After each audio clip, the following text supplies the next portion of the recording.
Et bonsoir et bienvenue à tous pour une nouvelle vidéo consacrée au GA.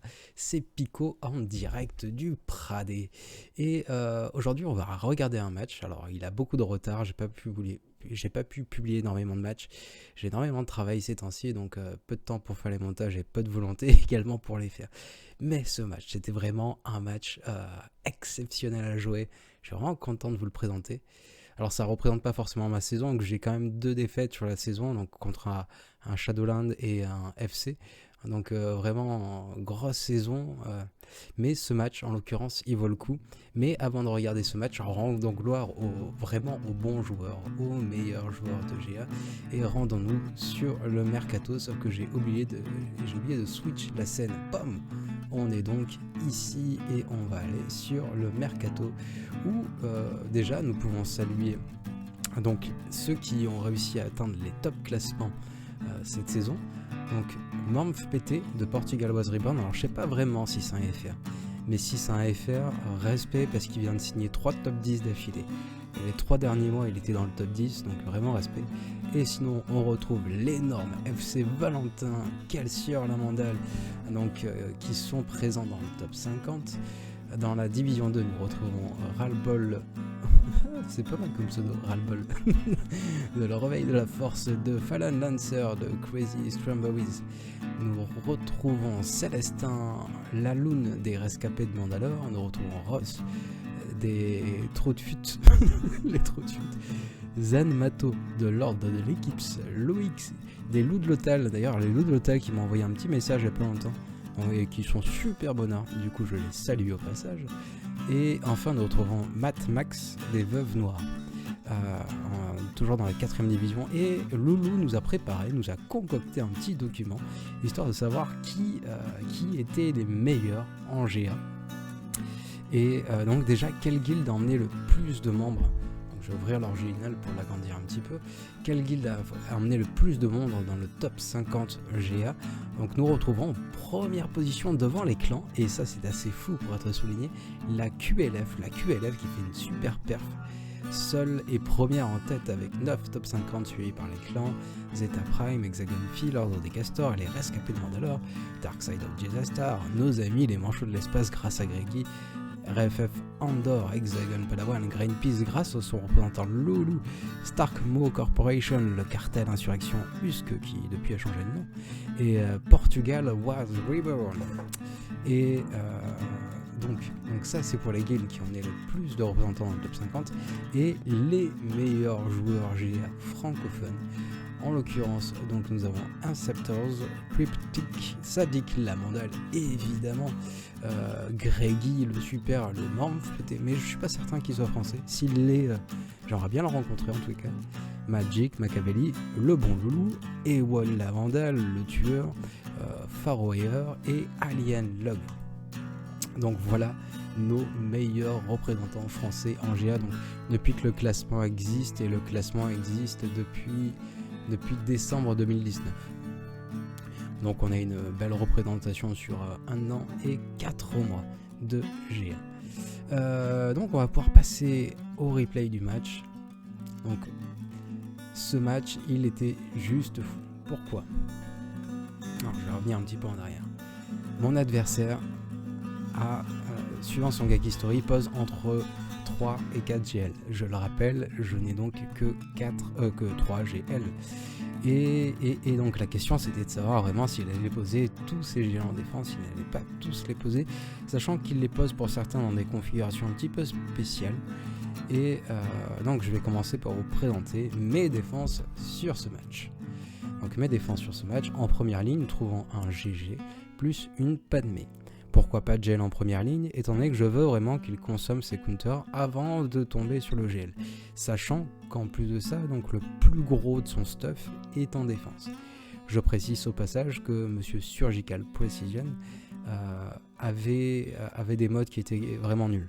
Donc c'était une bonne whale, mais une belle whale sans mode. Contrairement à moi qui ai des modes de l'espace. Donc ça, en bas, Padmé, GG. Et derrière, donc, on retrouve Marey ainsi que mon DR. Donc pour une fois je n'ai pas posé 2 GL en défense, étant donné que là il y en avait quand même 4 à battre et que je voulais sécuriser mon match. La saison n'était pas trop mauvaise au moment où je fais la vidéo. Donc en général j'en pose 2, il m'est même arrivé d'en poser 3 sur 3.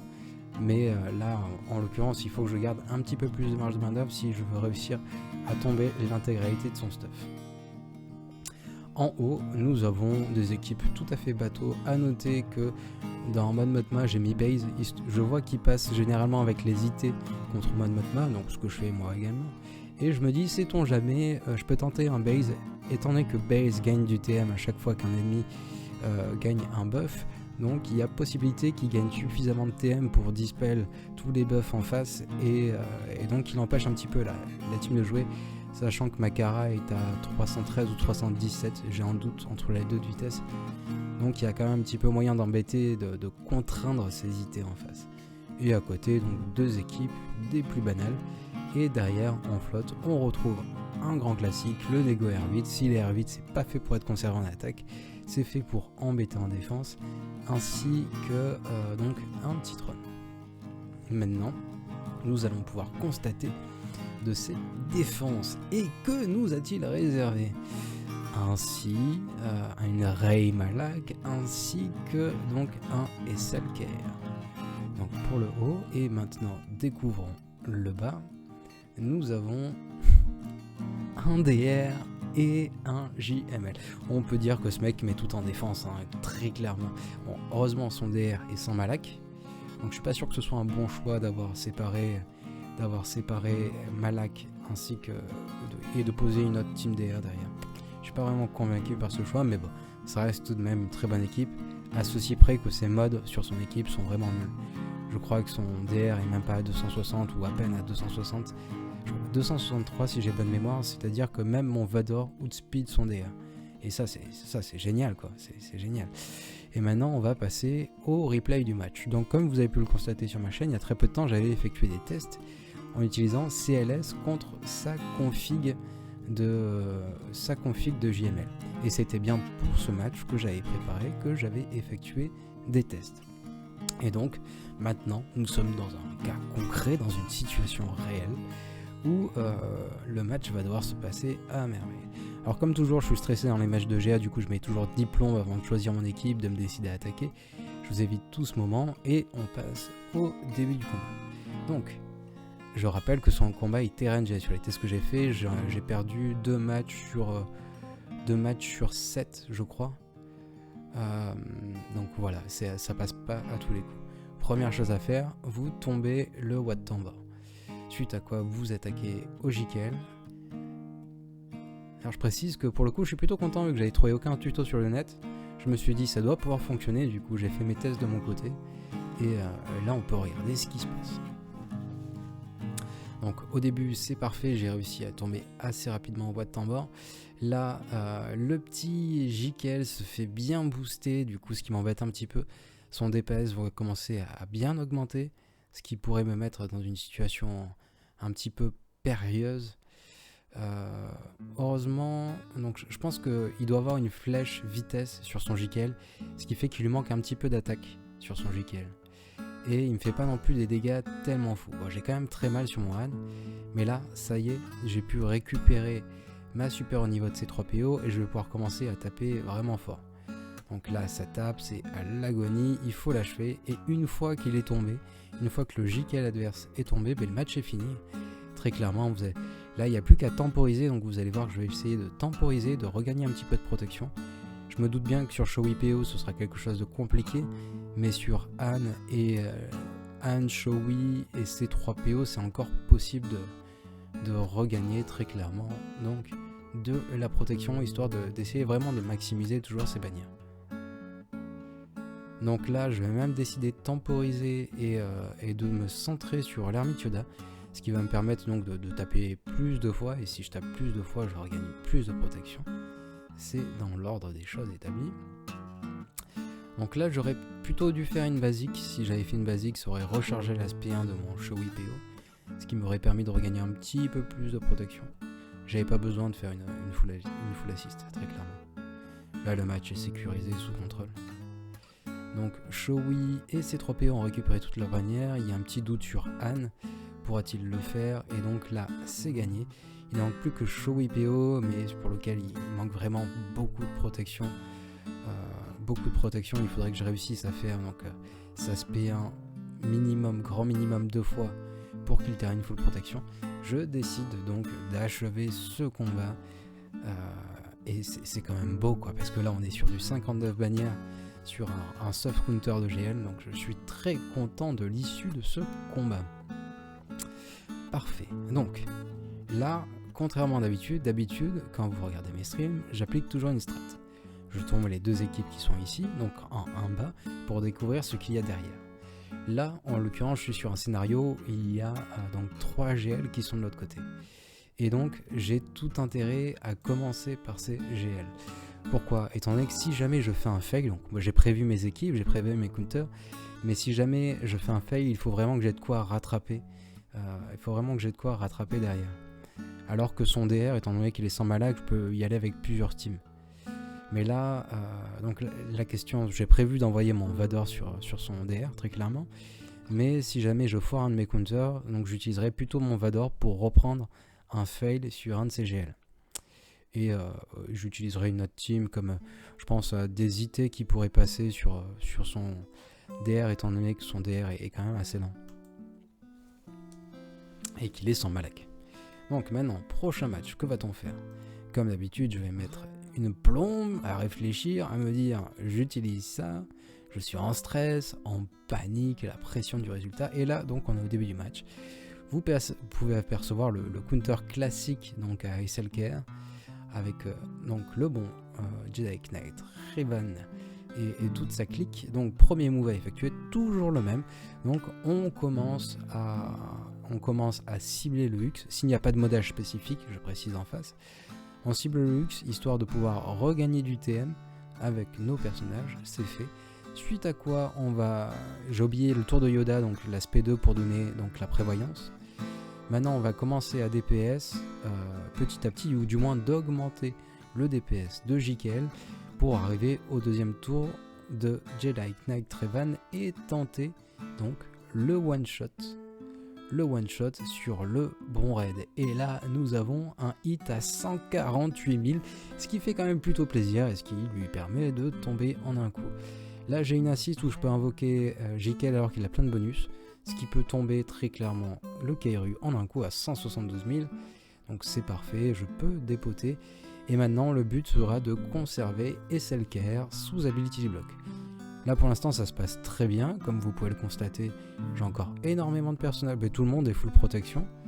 Là forcément dès à présent, donc je vais commencer à perdre un petit peu de protection sur mon vieux Ben, mais c'est un scénario classique. Je vais décider d'achever l'officier, donc pendant que SLKR est sous Ability Block. Et là il attaque en basique et il fait pas énormément de dégâts étant donné qu'il n'a pas pu faire de spé avant, donc il n'a pas pu charger son DPS. Et donc ça se passe plutôt très bien, plus que SLKR. Là il n'y a pas d'ability block, du coup je vais invoquer Basti, comme toujours. Basti, on prend des ability blocks. Là j'aurais peut-être plutôt dû faire l'aspect, mais bon c'est pas vraiment préjudiciable. Et là le SLKR est pas très loin de tomber, donc je vais plutôt décider de faire une invoque sur GKL, donc d'achever ce combat assez rapidement. Bam, la petite basique qui suffit à le tomber, et c'est merveilleux pour un nouveau soft counter de GL à 59 bannières, ce qui fait quand même plutôt plaisir de GL tomber sans GL. Bon, après c'est des strats qui sont plutôt, enfin du moins pour celle-là c'est une strat qui est vraiment habituelle. Il faut vraiment juste se méfier des modages de l'équipe adverse, voir s'il n'y a pas de fourberie, très clairement. Donc maintenant, on est parti. Oh, décidément, je l'ai enchaîné, vite fait. J'ai pas réfléchi. Donc, je décide de partir avec cette compo de Jedi. Et d'ailleurs, petite information, on avait un débat avec mes deux bros qui sont Mirkrag et Nico Hermite. Et on parlait de l'utilité de Cam. Donc, Cam, ce personnage que vous ne pouvez avoir que sur la géolumineuse et dont la mission est ô combien redoutable, ô combien difficile à accomplir. Et bien si jamais vous avez Cam dans cette compo, donc là vous voyez j'ai déjà utilisé une première compo de Jedi pour tomber un GL, Et là, dans celle-là, j'aurais pu remplacer Gas par Cam, étant donné que Cam a juste un DPS, mais vraiment de fou. Et donc, il aurait très bien fait le taf, ce qui m'aurait permis de gagner une team Gas en plus. Donc, étant donné que je suis arrivé assez tard dans une team HL, je suis très loin d'avoir Cam cette étoile, il me manque encore 150 éclats, quelque chose comme ça. Heureusement, chez GS, là on a fait 39 éclats sur la dernière, donc ça va vite. Mais tout l'intérêt d'apporter une grande importance à la mission Cam. Quand vous jouez votre géolumineuse, même moi qui suis pas un joueur géo, je l'admets, c'est vraiment une mission sur laquelle je remode, sur laquelle je le fais en stream. Et faites-le en stream avec votre guilde, essayez de regarder des tutos vraiment avant de la faire. C'est vraiment quelque chose de déterminant à haut niveau d'avoir Cam ou non Cam. Mais reprenons le replay de ce match. Donc je prends des ability blocks. Là on est... Mince, j'ai cliqué sur le mauvais bouton. On est sur une team, on est sur une compo qui a beaucoup de DPS. On est sur une Rey vraiment DPS. Du coup je vais repartir au début. On est sur une Rey DPS avec un anti-heal, un anti-taunt qui n'est autre que Malak. DPS, pourquoi? Étant donné que lui, il a un très gros DPS, que lui, il a un très gros DPS, et que sa Rey, si j'ai bonne mémoire, était modée avec énormément de DPS. Donc, habituellement, j'ai plutôt tendance à me centrer sur Rey et à la faire descendre en dessous des 60% de santé, ou du moins à 60% de santé avant qu'elle entre en ult. Là, je vais un petit peu changer ma strat. Donc si j'ai envie que mon JVML conserve le taunt, il faut que je me débarrasse des DPS. Et je pourrais tanker l'ulti, il n'y a aucun souci. Mais donc je vais plutôt sur ce raid tenter une strat qui est donc de DPS les attaquants en face. Donc de DPS les attaquants en face, de les tomber assez rapidement, afin d'éviter qu'il y ait un mauvais lancer de sable qui arrive à un moment où j'ai pas le taunt sur JML. Donc clairement c'est ça le risque. Donc là j'ai pris le fear sur mon petit Gas, mais il y a plus grave que ça. Donc j'ai descendu un personnage sous les 60% de santé, je vais probablement chercher à tomber un maximum de personnages en dessous des 60% de santé, étant donné que Rey va avoir un lancer de sabre ou son ult au prochain tour. Ouais, ça doit être son ult là. Elle a déjà joué un tour, ça doit être son ult qui arrive. Donc non, d'abord un petit lancer de sabre. Donc là, je vais pouvoir tomber le petit Finn. Je pense que c'est ce que je vais faire. Donc me débarrasser du plus gros DPS. Donc Finn, ce qu'il fait, c'est qu'il apporte de la riposte à l'équipe adverse et j'ai vraiment pas envie de me retrouver avec de la riposte. Là, je pense que je vais, voilà, achever, parfait. Je vais regagner un petit peu de protection au début de l'ult. Shakti est tellement puissante, j'adore. Donc ça régène de protection, ça se paye aussi, génial. Rey n'est pas full protection, donc je peux même me permettre donc de descendre sa santé max quand je la touche avec le Gas, évidemment. Là, donc Malak n'est pas soumis à l'immunité aux dégâts, donc je peux le tomber très clairement alors que Rey est sous ult, et je pense que je vais chercher à le tomber assez rapidement. Donc voilà, je vais diminuer sa santé max, je l'attaque, bon il a un petit regain de protection par derrière, enfin il se régène sur mon Gas, mais il y a plus grave. Par contre il m'avait pris un choc, ce qui avait enlevé le taunt de mon JML, ce qui aurait pu être contraignant. Bon, j'aurais tanké l'ulti, ça y a pas de souci, mais c'est après plutôt pour les lancers de sabre à venir. Donc bon call d'avoir dispel avec Shakti le choc qui était sur mon JML, et c'est exactement pour ça qu'il fallait le conserver. Donc là on est plutôt bien, il n'y a quasiment plus personne dans l'équipe adverse, j'ai mon ulti qui se débloque, il me reste un petit peu de protection, il ne me reste plus de protection, je vais donc remettre de la protection sur mon JML. Et au passage je devrais tomber Rey en dessous des 60% HP, voilà, parfait, immunité aux soins. Donc là, mauvaise nouvelle, Rey a son lancer de sabre et j'ai pas le taunt qui est sur mon JML. Mais voilà, c'est dissipé, ça va pas durer longtemps. Là je pense que je vais plutôt attaquer en basique, voilà, parfait, basique, on réduit la santé max. Et en plus de ça, il y a un très gros DPS toujours avec le bon Gas. Et donc c'est parfait, c'est Rey qui tombe assez simplement. Là, dommage, il me manque un ch'touille de santé sur Baris, donc ce qui fait un petit score, 54 points. Mais c'est quand même passé. J'avais jamais tenté JML sur une Rey Malak DPS. Donc c'est passé sans aucun souci. Et maintenant son 4e GL, donc où je vais décider de partir avec un SLKR isolé. Et donc là mon ennemi c'est qui? Mon ennemi c'est donc là-bas le bon Sidious, étant donné que Sidious a limité aux soins. Et SLKR donc, peut soloter ainsi sous réserve qu'il puisse s'auto-heal quand il DPS. Et donc je vais chercher à tomber le plus rapidement le Sidious de l'équipe adverse afin d'éviter donc toute immunité aux soins. Donc là c'est parfait, je peux me recentrer sur le bon Sidious qui tombe dans d'affreuses souffrances. Là je vais quand même prendre un petit peu de DPS, mais surtout Traya qui via son lancer de sable fait quand même plutôt mal. Donc méfie, j'ai pas énormément de santé. C'est un combat que je fais pour la première fois, du coup le petit SLKR contre un Si. Là je commence un petit peu à paniquer, je me dis est-ce que j'envoie l'ult? Non, d'abord une AE pour recharger mon ult, et prochain tour, donc je pourrais avoir 2 tours d'ult. Je rappelle que pour SLKR, si vous êtes à 60% de charge, vous aurez un tour d'ult. Si vous arrivez à 85% de charge, vous aurez 2 tours d'ult. Et si vous êtes à 100%, vous aurez 3 tours d'ult.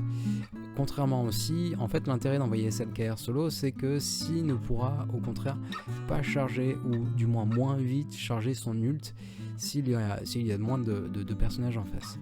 Et c'est tout l'intérêt de mettre un SLKR solo. Et donc là, c'est un duel fatal. Donc Si face à SLKR, et c'est 63 points dans la poche, et ça fait vraiment plaisir, Donc, on va passer en bas où il reste un DR, mais comme je vous l'ai signifié juste avant, ça m'étonnerait pas. Je vais peut-être faire la flotte en premier. Mais son DR est particulièrement lent. Ça m'étonnerait pas qu'il ait débloqué un gel il y a peu et qu'il ait retiré tous les modes de son DR pour un GL. J'ai un petit peu avancé dans le temps histoire de voir ce qui se passe. Et donc je décide d'envoyer Vador dans cette configuration-là. Mais comme vous pouvez le voir, c'est vraiment pas un match classique. Dans le sens où j'ai 2 personnages qui outspeed la team adverse. En principe, donc il faut que DR soit plus rapide et il faut que votre Vador joue entre DR et Bastille. Donc c'est le but. Et vous ferez votre équipe en fonction de ça. Là, en l'occurrence, j'ai le temps de faire un switch TM sur Vador, d'envoyer l'ult de Vador, le Merciless, même si je pourrais pas rentrer de dégâts sur la durée étant donné qu'il y a la prévoyance. Mais j'aurai le temps de jouer une 2e fois avec Tron pour prendre une fracture sur le DR en face. Donc vraiment, scénario un petit peu improbable. Je décide de le tenter comme ça, donc je rajoute le raid, étant donné qu'il va assister à chaque fois que j'infligerai un coup critique. Et on est parti. Donc là, je vois les jauges de tour en face. Je sais que le DR, je pourrais prendre une fracture sur lui. Et je me dis que mon principal ennemi dans cette configuration-là, c'est plutôt le maraudeur. Si le DR avait été classique en face, donc sachez que j'aurais retiré le raid et que j'aurais mis Piet à la place. Mais je préfère conserver mon Piet donc pour utiliser une team Imperial Troopers derrière. Étant donné que je me doute très fortement qu'il y ait une mode Motma qui est cachée derrière. Donc là c'est parfait, ça se passe très bien, donc tout le monde qui tombe, même pas besoin de dot pour tomber Bastille, c'est parfait. Là je vais commencer à poser des dots, je peux prendre ma fracture, et là on est tranquille, la voie est juste royale, trop bien, ça fait plaisir. Quand un match se déroule sans accro. Pour le plaisir du jeu, donc un petit x1 pour achever ce DR, et on est très bien avant de découvrir le territoire de derrière. Et sur le territoire de derrière, une petite surprise, donc mode bas, mais je m'attendais pas à voir une team sœur de la nuit, surtout avec un Dakalid surprenant et pas du tout efficace en défense. je ne comprends pas. Donc là on va passer aux flottes. Donc comme vous avez pu le voir, mon ego est en défense. Je décide donc de faire un radius miroir. Étant donné que mon radius est à 7 étoiles, le tien est à 6 étoiles, j'ai donc un petit avantage sur le radius. Et alors je vais mettre du temps à me décider. Donc je vais vous éviter tout ça, combien je mets de renfort. C'est un match que j'ai jamais fait, un radius miroir. Donc je mets full renfort histoire d'assurer, étant donné que c'est un match sur lequel je ne suis pas serein, très clairement. et voyons voir comment cela se passe. Donc son pot joue en premier, mon pot va jouer. Donc mon principal ennemi c'est plutôt le faucon et ses AOE qui peuvent faire vraiment énormément de dommages s'il a beaucoup de bonus sur lui. Donc je décide au début de centrer mon DPS sur le faucon. Et là le radius c'est plutôt nouveau pour moi, donc de temps en temps c'est utilisé pour affronter des négos ou des malvos, mais contre des... Donc ça c'est des strats que j'ai légèrement travaillé, mais contre un radius en miroir c'est vraiment un truc que j'ai jamais fait. Donc je découvre. Là je vais invoquer mon petit tank, la dent de bolos, le bosque, toujours aussi efficace.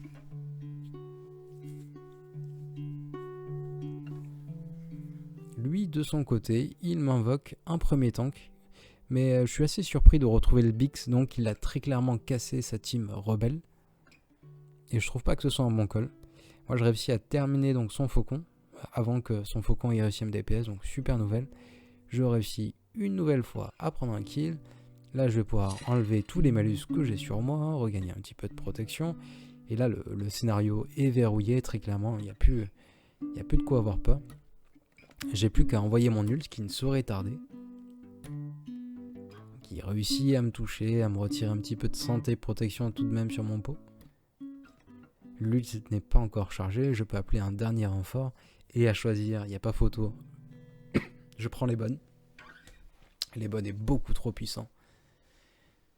J'adore les bonnes. Donc là, encore un nouveau tank rebelle, il a vraiment cassé toute son équipe rebelle, et je pense pas que ce soit un bon call de casser son équipe rebelle pour faire une équipe Radius. Donc là, j'ai mon ult qui arrive, mon ult est chargé, je vais pouvoir l'envoyer. Et le petit ult qui fait plaisir, Holdo qui se sacrifie, qui sacrifie son radius. Et donc on peut continuer à DPS, donc je vais chercher à tomber en priorité le DPS de l'équipe adverse. Donc le dernier DPS, c'est le pilote. Le but c'est d'avoir un maximum de personnages full protection. Et maintenant je peux achever son petit tank qui en plus de ça réussit à louper une attaque, donc ce qui me va très très bien. Et un combat full renfort qui se termine à 65 points. Donc si jamais j'avais pris un petit peu plus de risques, vraiment il y avait moyen de faire des bannières assez incroyables sur ce fight. Le radius, j'ai vraiment envie de faire plus de tests vu que ça fait des bannières incroyables. Donc un deuxième combat flotte en utilisant le Malvo contre sa flotte Empire. Et là c'est un match que j'ai fait plein de fois cette saison. D'ailleurs je pourrais vraiment encore retirer je pense un renfort. C'est pas efficient, il n'y a pas besoin de plus de renfort que ça je pense dans cette compo. C'est déjà tellement fort. Donc là j'ai juste un malus, je décide de ne pas utiliser mon dispel mais plutôt de faire la petite AOE du lead. On met les malus. Et alors là sa config est un petit peu particulière en face. Il a utilisé donc le vaisseau du Death Trooper qui est très très bon, qui va du coup diminuer, si j'ai bonne mémoire, diminuer la jauge de TM de mon vaisseau amiral, c'est bien ça, à chaque fois qu'il y a un kill sur la map.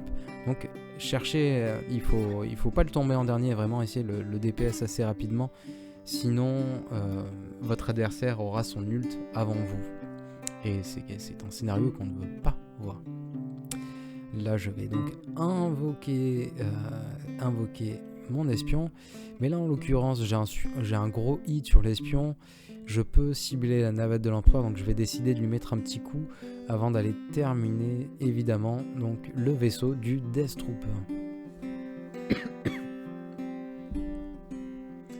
On termine, on achève le vaisseau du Death Trooper, on peut achever le Vador avec les assists. Il ne reste plus qu'un vaisseau, il lui reste un boss droïde et ça tombe très simplement. Pour un combat à 63 points, ce qui fait encore une fois de plus plutôt plaisir, donc ça c'est vraiment un match qui se déroule sans accroc, c'est un régal.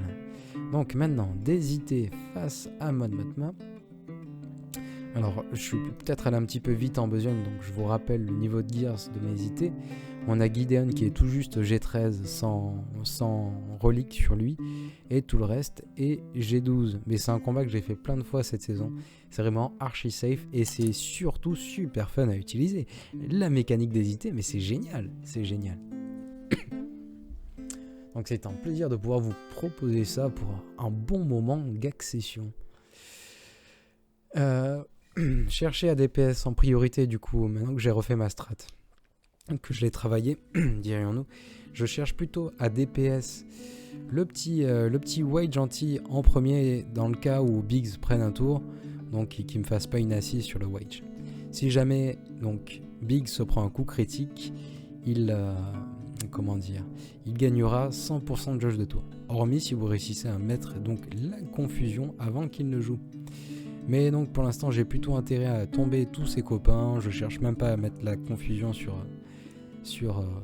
Biggs.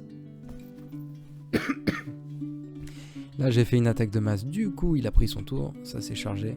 Mais même s'il attaque, comme vous pouvez le voir, même s'il attaque, il ne fait rien, il ne réussit même pas à passer au-delà du bonus de protection qui est actuellement en cours sur mon grand meuf Gideon. Là j'ai attaqué en basique, j'aurais plutôt dû faire l'aspect pour mettre le faux pas. Mais ce match est terminé, ce match est bouclé, il est archi safe. On remarquera quand même la capacité d'esquive, esquive du bon Biggs qui aura fait preuve d'une belle survivance avant de m'apporter sur un plateau ces 60 bannières. Il ne me reste donc plus qu'une team Sœur de la Nuit à tomber. Donc Sœur de la Nuit, ça tombe bien, il me reste encore mes sites et il y a un défi. Donc utiliser 5 sites dans la même escouade.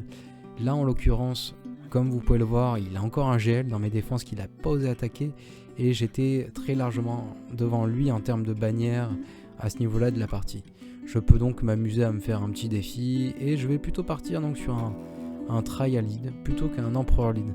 Il y a quand même un peu moins de malus, là il n'y a pas de Vador, donc je me dis que Traya ferait un meilleur compromis. Et le but sera de faire comme toujours un maximum de bannières. Et alors là je suis désolé, ça va être un combat qui est un petit peu long étant donné que c'est pas l'équipe la plus rapide à utiliser. Mais la bonne nouvelle c'est qu'il ne reste plus que 3 minutes de vidéo. Alléluia. Donc c'est parti. Au début, cherchez à isoler le zombie et si le zombie est isolé, donc ne prenez surtout pas de kill. Attendez que l'annihilation de Nihilus donc arrive. Vous allez pouvoir le constater, je vais chercher à DPS petit à petit l'équipe adverse sans prendre aucun kill. Alors là, j'aurais peut-être dû mettre l'ability block plutôt sur un autre perso, je sais pas, peut-être une andouillerie. Mais comme vous pouvez le voir, donc si jamais je tue un perso, le zombie sortira de l'isolation et utilisera le revive. Donc vraiment très mauvais call de tuer quelqu'un avant la première annihilation. Et ça tombe bien parce qu'elle ne saurait tarder, donc la première annihilation de ce bon Nihilus, elle est là. Et qui vais-je donc chercher à tomber? Je vais chercher à tomber en premier à Sage, c'est elle qui a le plus de DPS. Je ne crains pas énormément l'aspect de Talzin. Au vu du fait... Donc là vous avez vu, le zombie est sorti de sa fracture pour utiliser son revive. Donc c'est quand même une mécanique, je trouve ça un petit peu bug quand même. Qui réussissent à sortir de la fracture pour utiliser son revive. Pour moi c'est pas très légal cette affaire. Mais bon, bref. Maintenant, les 2 revives sont tombés, je vais pouvoir commencer à prendre des kills. Donc là, j'ai quand même plutôt pas mal de personnages qui sont full protection. C'est un scénario qui se passe très bien. En plus, il décide d'attaquer Wandoku. Les ripostes de Doku lui permettront de regagner sa propre protection. Donc c'est quand même plutôt pas mal. Là, je cherche à prendre des stuns, des ability blocks. J'aurais pu avoir un revive de Daka, j'ai pas capté. Elle a dû l'utiliser juste avant. Donc ce qui me permet d'être plutôt safe. Et maintenant, je vais plutôt centrer mon DPS sur Daka afin d'éviter qu'elle me fasse un revive. Là, vu que c'est Nihilus quand même, je m'attaque à Talzin pour retirer les bonus et donc recharger son drain de santé. Là, pareil, Daka ne fait toujours pas son revive. Tant mieux, me direz-vous, tant mieux. Je vais probablement prendre l'isolation, voilà, c'est chose faite. On est parfait. Mais le seul petit point qui cloche, c'est qu'il manque une ch'touille de protection sur mon Nihilus. Mais bon, quand même, à la fin de ce match, terminé à 59 bannières, je signe et je re-signe. Et donc la fin de ce match face à 4 GL en défense et de 2128 à 1804 et ça. Mais une fois de plus, hein, si je fais des vidéos, c'est pour m'amuser et pour espérer que vous passiez un bon moment. Il y a largement meilleur que moi. Mais sur ce match, en l'occurrence, ça s'est très bien passé. Donc j'espère que cette vidéo vous aura plu. J'espère que vous aurez pu apprendre des choses. Portez-vous bien, prenez soin de vous, prenez soin de vos proches et on se retrouve très vite pour une nouvelle vidéo. Hasta luego!